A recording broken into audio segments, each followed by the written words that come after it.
Buenas tardes. Hoy, martes 17 de septiembre del año 2024, doy inicio a la charla número 80 de Radiografía del Imperialismo Británico. Antes de comenzar, les digo, mis queridos amigos, que estamos a pocos días de finalizar uno de los inviernos más feos y más fríos que recuerdo. Y creo que ustedes también. Así que es motivo de alegría que la semana que viene ya estaremos en la querida y añorada primavera. Bien, luego de esta breve intromisión meteorológica, voy a dar comienzo a contarles.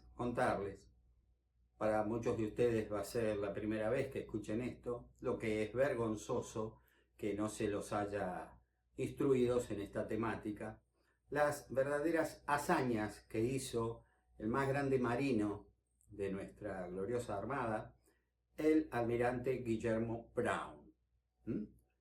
Ya me he referido a él en la charla anterior, así que no vamos a volver sobre la misma cuestión. Brown era un hombre que no solo conocía como pocos el Río de la Plata, especialmente, sino que era de un valor, de una temeridad increíble. Me he referido a él ya en la campaña corsaria que hizo con el capitán de navío Hipólito Bouchard sobre las costas del Perú y Ecuador, así que vamos a ir directamente al grano. Les acabo de decir que Brown conocía como muy pocos el Río de la Plata.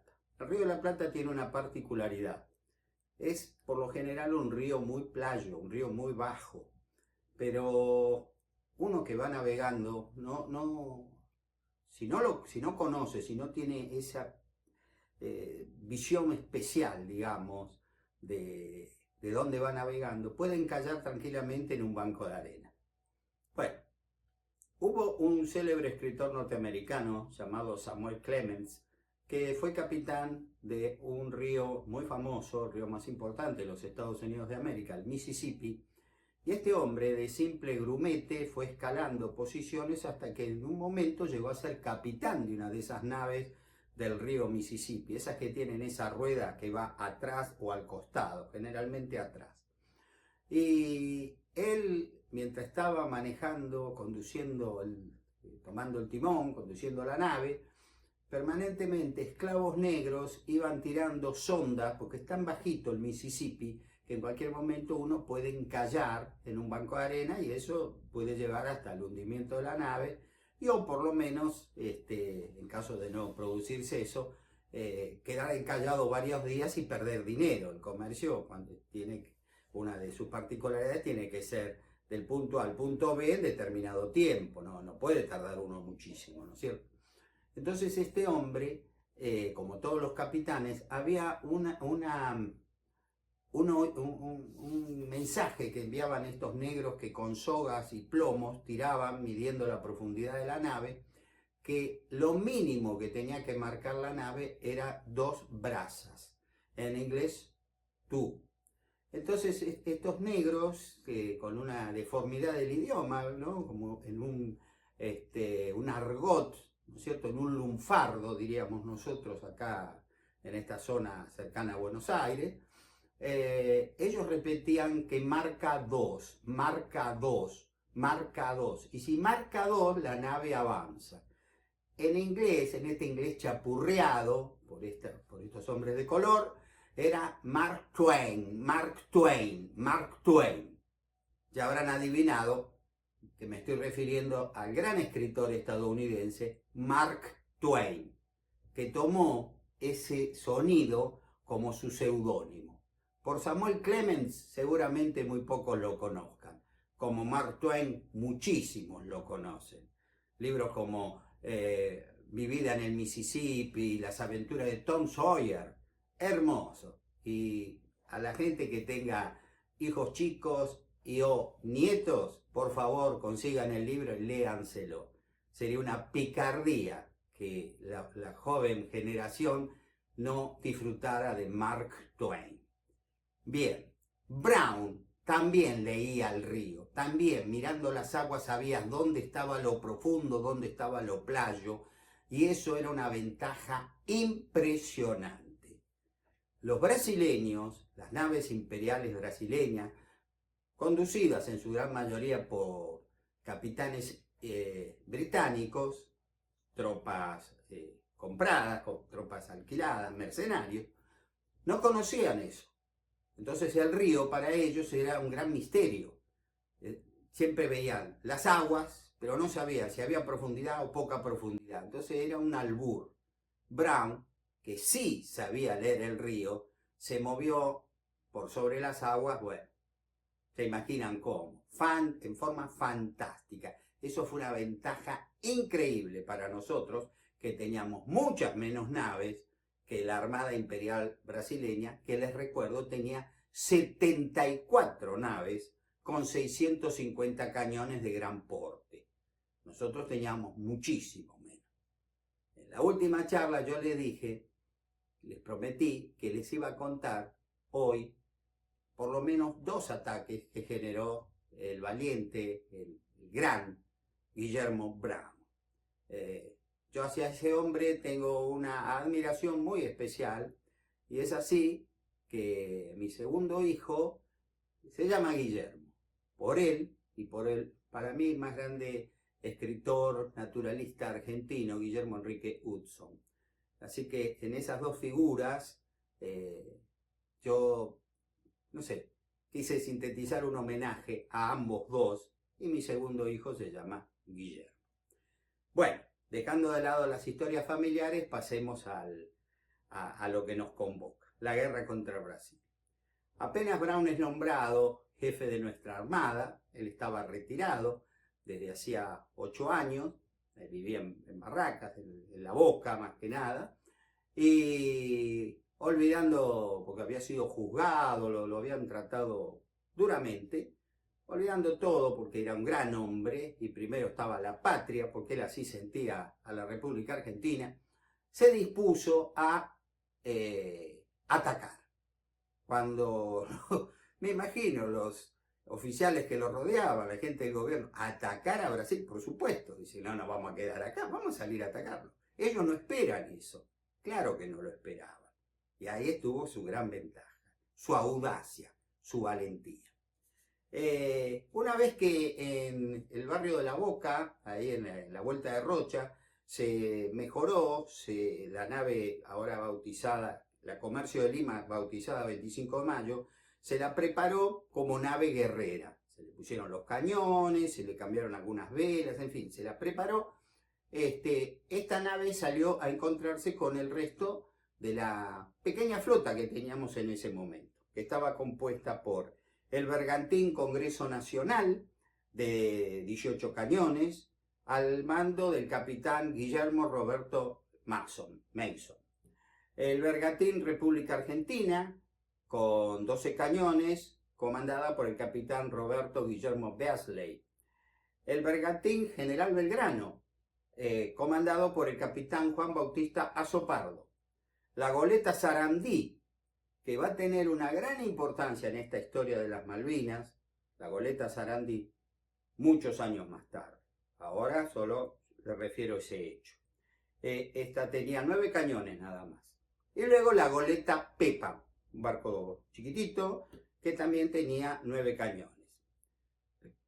Y 9 pequeñas cañoneras y un buque hospital para atender a los heridos en combate. El jueves 9 de febrero de 1826, o sea, al mes y moneda de haber entrado en guerra, digamos, contra Brasil,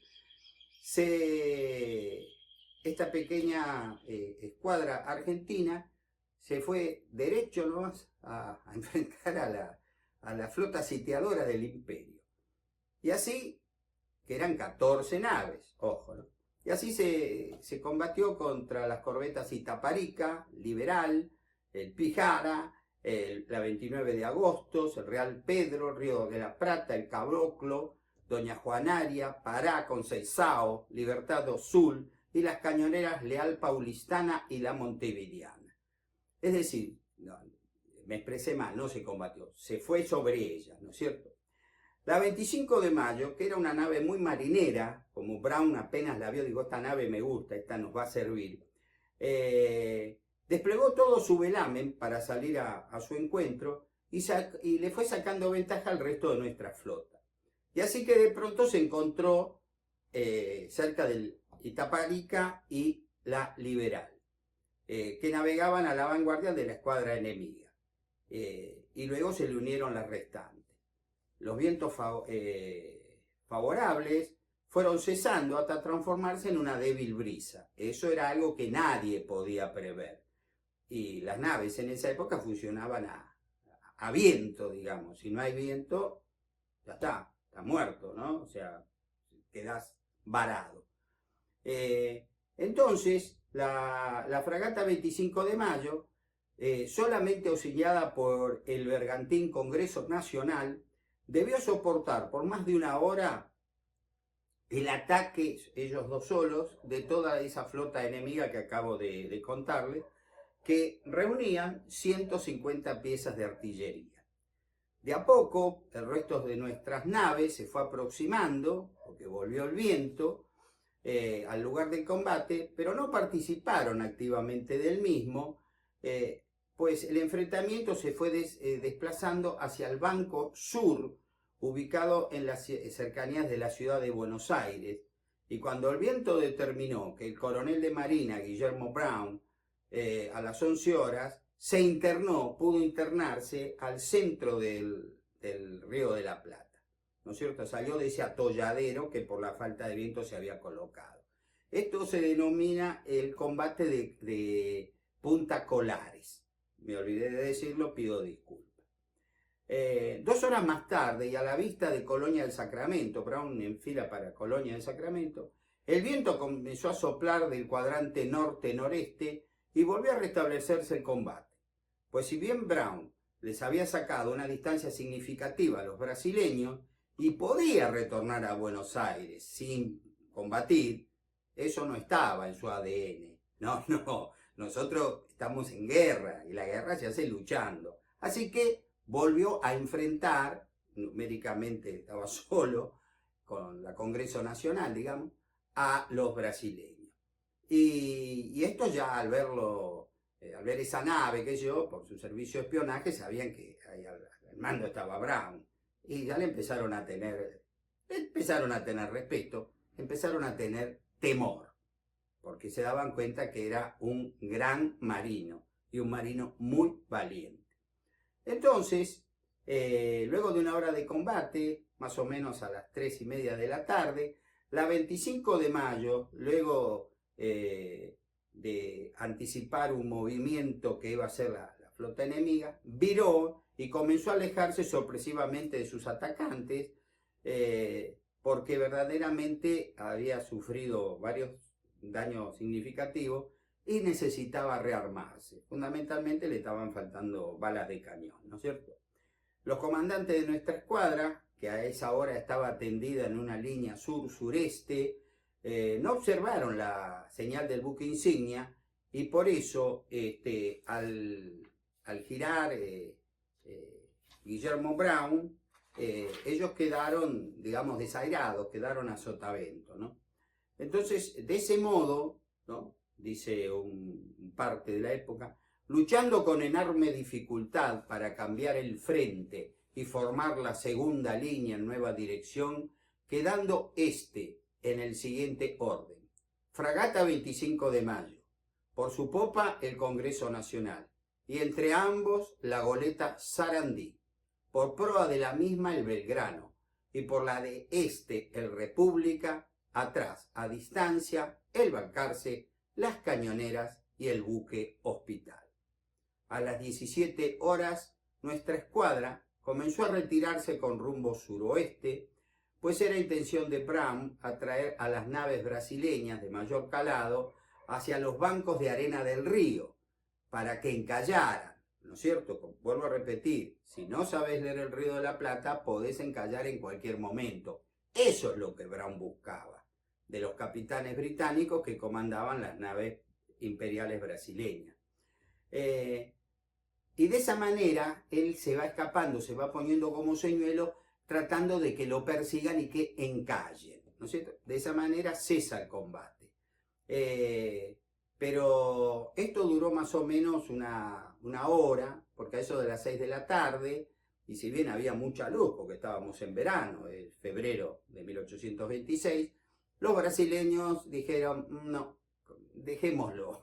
No, algo raro está tramando este hombre. Claro que estaba tramando algo raro, algo fantástico, pero bueno, ya que estamos en el agua, digamos, no mordieron el anzuelo y se quedaron.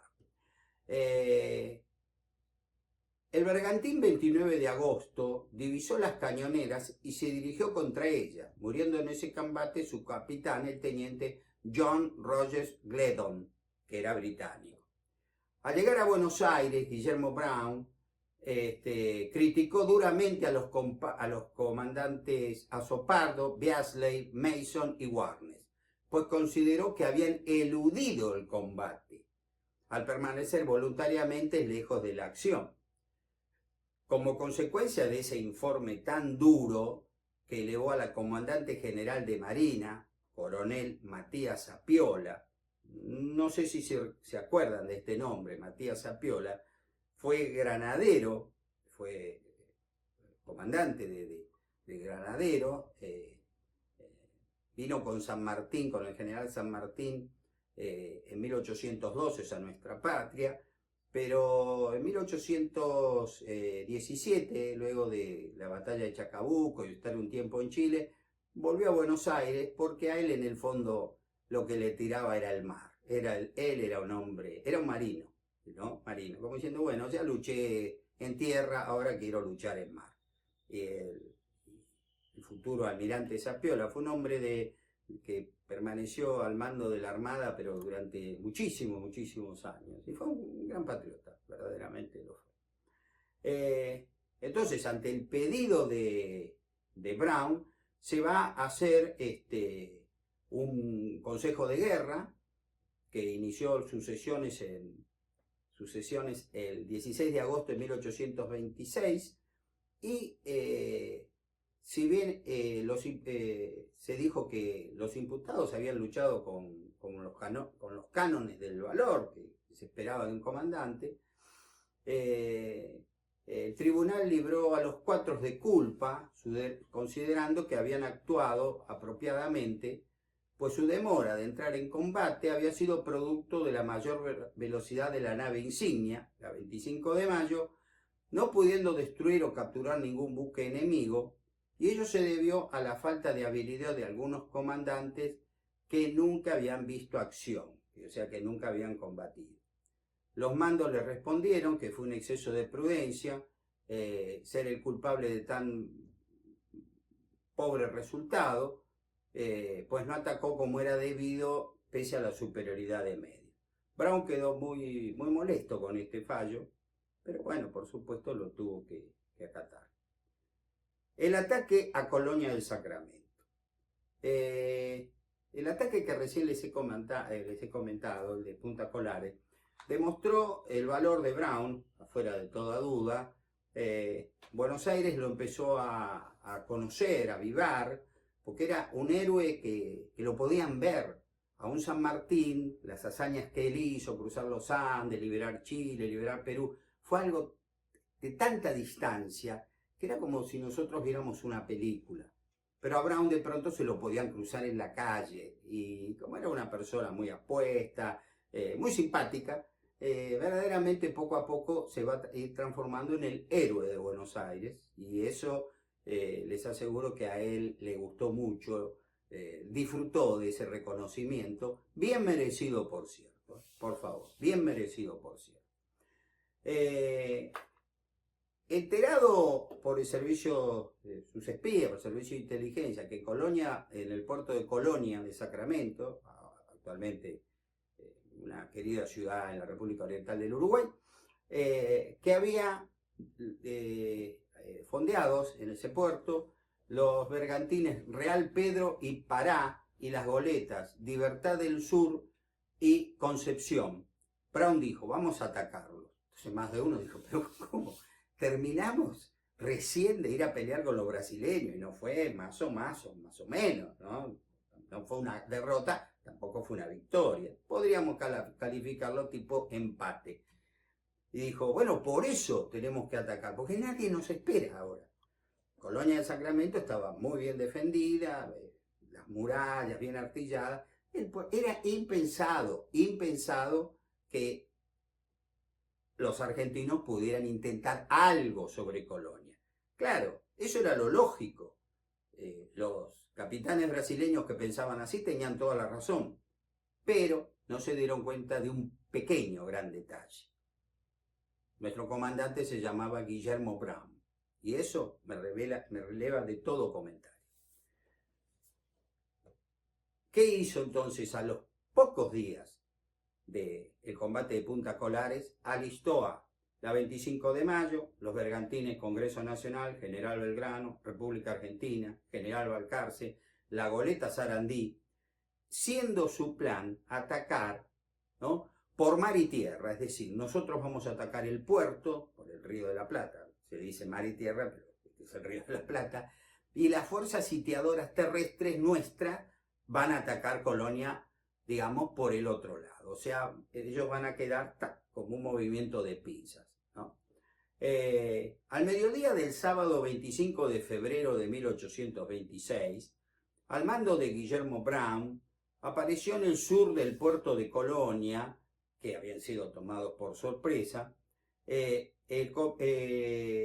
nuestras fuerzas. Y el comodoro británico al servicio de los brasileños, Federico Mariat, ordenó que los bergantines Real Pedro y Pará, más la goleta Libertad do Sul, fuesen acoderadas y encalladas junto al muelle. Acoderadas era unirlas con cadenas y las encalló en el muelle, o sea, las tiraron anclas, las fondearon ahí, como diciendo, este pícaro no se va a robar nuestras naves. Porque de pronto esa era también la intención de Brown, teníamos tan pocas que sería bueno tener unas cuantas más. Entonces, la goleta Concepción, la cuarta nave que está ahí, zarpó hacia Montevideo para pedir auxilio, diciendo, se nos vinieron de vuelta, tal, digamos, este demonio llamado Guillermo Brown se enfrenta nuevamente contra nosotros, nos va a atacar. Fueron desembarcadas 8 piezas de artillería con las que se reforzaron las baterías de las murallas de la ciudadela de Colonia, y especialmente en una zona llamada El Tambor, que era muy probable para efectuar un desembarco. En horas del mediodía, Guillermo Brown, que era coronel de Marina, yo en algún momento le voy a decir almirante, pero bueno, era coronel. Si digo almirante, sepan disculpar. Fondeó a una legua de la ciudad, desembarcando sin resistencia alguna, mucha tripulación, y una vez concluida dicha operación, aproximadamente a las 14 horas, envió un bote con un parlamentario a invitar la rendición de la ciudadela. Brown, al igual que el general San Martín, movía, digamos, las piezas como si fuera una partida de ajedrez, y él en ese momento tenía toda la ventaja, es como que tenía la mejor posición y las fichas blancas, ¿no? las piezas blancas. Y por esa razón Brown no amaba el derramamiento de sangre, al igual que San Martín, ¿sí? La nota que él le dirige al jefe, al gobernador de Colonia del Sacramento, dice así: a bordo de la fragata 25 de mayo, febrero 25 de 1826.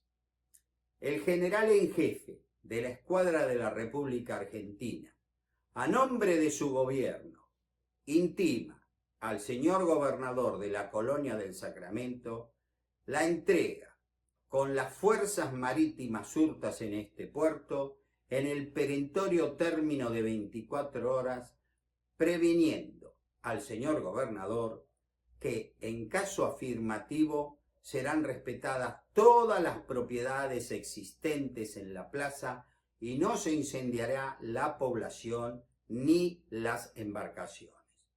El infrascripto espera del señor gobernador que, por humanidad y a fin de evitar toda efusión de sangre, accederá a esta intimación fundada en la superioridad de sus fuerzas en el Río de la Plata.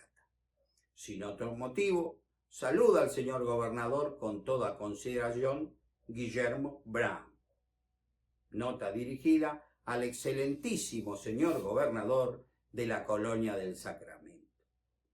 Me ha parecido interesante leer esta carta para que ustedes vean en esa época con qué caballerosidad, con qué donaire, ¿no?, se dirigían los jefes enemigos, ¿no?, con un respeto, una altura que lamentablemente se perdió. Es, como diría el título de mi película preferida, Lo que el viento se llevó. El parlamentario de Brown fue recibido por Mariat a bordo del Real Pedro y trasladado a tierra se entrevistó con el brigadier Manuel Jorge Rodríguez, el gobernador brasileño de Colonia del Sacramento, quien luego de leerla redactó la siguiente respuesta. El brigadier de los ejércitos nacionales e imperiales y gobernador de esta plaza responde en su nombre y en el de toda la guarnición que tiene la honra de mandar a la intimación del señor general en jefe de la escuadra de la República Argentina, que la suerte de las armas es la que decide la suerte de las plazas. Como diciéndole, mi estimado coronel Brown, yo no me voy a rendir. Me imagino que Brown, al recibir la respuesta, por un lado, por supuesto no le habrá gustado, pero al mismo tiempo habrá dicho, bueno, la verdad que me voy a enfrentar a todo un caballero, como lo era.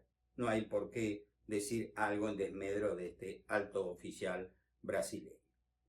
Debido a un cambio del viento, el parlamentario no pudo reembarcarse en la balandra, en el bote en el que había llegado a Colonia, hasta la madrugada del domingo 26 de febrero. Ahí Brown se entera de la respuesta y, pese a no tener noticias de las fuerzas terrestres, porque no tenían una buena coordinación, ordenó atacar a las 8 horas, ¿no?, navegando de popa hacia el puerto, dando inicio al combate que duró unas 2 horas, un bombardeo infernal. Considerando que había demostrado su gran poder de fuego, a las 10 horas envió de vuelta al parlamentario, que no tuvo mejor suerte que la anterior, pues Rodríguez le manifestó que no pensaba rendirse. Nuestra flota aprovechó ese alto al fuego para efectuar las reparaciones más urgentes e intercambiarse pólvora, proyectiles, te falta esto, yo tengo de sobra, en fin, eso se acostumbraba. Percatándose el bergantín General Belgrano, bajo el mando de Leonardo Rosales, se va a reiniciar las acciones, ¿no?, encalló, fíjense, la nave nuestra, el General Belgrano, sobre unas restringas de piedras, y así varó, quedando al alcance de la artillería enemiga, tanto de la terrestre como la de los barcos acodados. ¿Se acuerdan esos tres que se encadenaron, digamos, y estaban junto al muelle? Y si bien la goleta Sarandí y el resto de la flota intentaron socorrerlo al bergantín General Belgrano, no pudieron hacerlo y se tuvieron que retirar porque el fuego era infernal. Rosales, mientras respondía con la artillería ubicada en la banda que miraba a tierra, intentó aligerarla trasladando los cañones ubicados en la banda opuesta a otra nave, pero pese a esto no logró zafar de la varadura, y por eso a la tarde los brasileños lograron derribar el palo de proa, y por la noche una escuadrilla formada por la goleta Concepción y varios lanchones intentaron capturarla, pero no lograron su objetivo por la valiente defensa de la marinería argentina.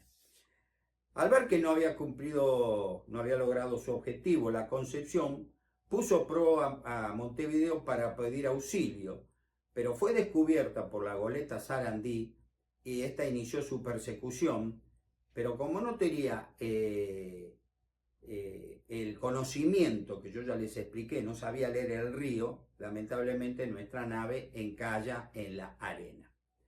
A las pocas horas se desata un furioso vendaval por el que Brown ordenó a su flota refugiarse al abrigo de la isla de San Gabriel, que es una isla cercana a la ciudadela de Colonia del Sacramento, una isla que es muy bonita, uno la ve de la costa, pero que desde hace muchos años, según me manifestaron habitantes del lugar, no se puede ir porque está llena de serpientes, que quedaron ahí en las inundaciones, entonces es una isla muy peligrosa, en la actualidad me refiero, a la isla de San Gabriel. Y ahí, bueno, protegiéndose de la tormenta, hicieron las reparaciones, ¿no?, de las naves que, como ya les dije, era común. A resulta de la tempestad, el bergantín General Belgrano, la noche del 28 de febrero, se partió y se hundió, siendo destacable que pese a la inclemencia del tiempo, el valor de Rosales, que era otro gran tigre de pelea, un émulo de Brown, logró salvar a la totalidad de su artillería y toda la tripulación fue rescatada por otras naves. O sea, la nave se nos hundió, el general Belgrano se hundió, pero los cañones y su marinería a salvo, lo cual fue, en medio de un vendaval tan importante, fue una verdadera proeza. El comandante general de la Armada, coronel Matías Apiola, que había recibido una solicitud de auxilio de Brown, envió como refuerzos a las cañoneras 1, 4, 6, 7, 8 y 12, las que comandaban los capitanes Julio von Rusch, Carlos Robinson, Jaime Kemi, Juan Francisco Seguí, José Monti y Antonio Riccitelli, disculpe. Estas arribaron a San Gabriel el martes 28 de febrero, pero como eran tan pocos sus tripulantes, fueron completadas sus dotaciones con los sobrevivientes del Belgrano y voluntarios de otras naves. Brown planificó el ataque sobre el enemigo, enviaría 2 cañoneras cada una para abordar uno de los 3 barcos acorados, acuérdense, brasileños en el muelle. Y si no lo lograban, llevaban fajinas incendiarias y camisas y frascos de fuego. Es decir, si no los podemos capturar, los incendiamos. En la noche del domingo 26 de febrero se realizó un sondeo de las aguas cercanas al puerto y se descubrió un canal de 3 brazas de profundidad que no estaba guardado por la artillería enemiga, y por ahí era posible navegar naves de gran calado. Es decir, si liberamos uno de esos barcos del encadenamiento forzado, los podemos sacarlos del puerto. Pero lamentablemente a la noche fueron descubiertos, recibiendo un intenso fuego de artillería y metralla desde la fortaleza, sumándose de la fusilería del regimiento número 11 de cazadores brasileños. En medio de la confusión generada para tomar esas naves, Espora y Rosales, con otras 4 que derivaron hacia las murallas, quedaron a tiro de pistola de la artillería de los baluartes de Santa Rita y San Pedro de Alcántara, de las murallas periféricas de la ciudadela de Colonia, y varando finalmente frente al muelle, produciéndose entonces una gran mortandad entre sus hombres. Las otras 2 cañoneras habían logrado abordar el Real Pedro, al que quisieron capturar, pero no pudiendo hacerlo navegar, pues estaba amarrado con grandes cadenas al muelle, como ya hemos visto. Por dicha razón, evacuaron a sus defensores, o sea, sacaron a toda la marinería brasileña, y le prendieron fuego por ambas bandas, dirigiéndose posteriormente hacia las otras cañoneras que estaban atravesando un momento sumamente difícil, como ya le expliqué, estaban siendo diezmados, ¿no?, por el fuego enemigo.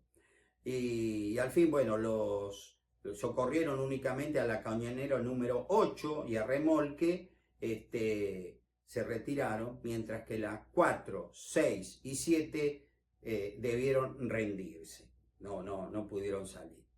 Nuestras fuerzas sufrieron 125 muertos y heridos, siendo tomados prisioneros unos 80 hombres, mientras que los brasileños tuvieron 130 bajas. El viernes 3 de marzo, Brown envió un parlamentario al poblado para interiorizarse del estado de los prisioneros, recibiendo garantías del gobernador de Colonia que habían sido y serían tratados con humanidad. Por lo cual Brown le agradeció porque, bueno, así se libraba la guerra en ese entonces. A las 20 horas una cañonera se aproximó en la oscuridad e hizo fuego causando daño en los edificios del puerto, pero el factor sorpresa de esta distracción no fue aprovechado por las fuerzas terrestres, ¿no?, que atacaron 2 horas más tarde.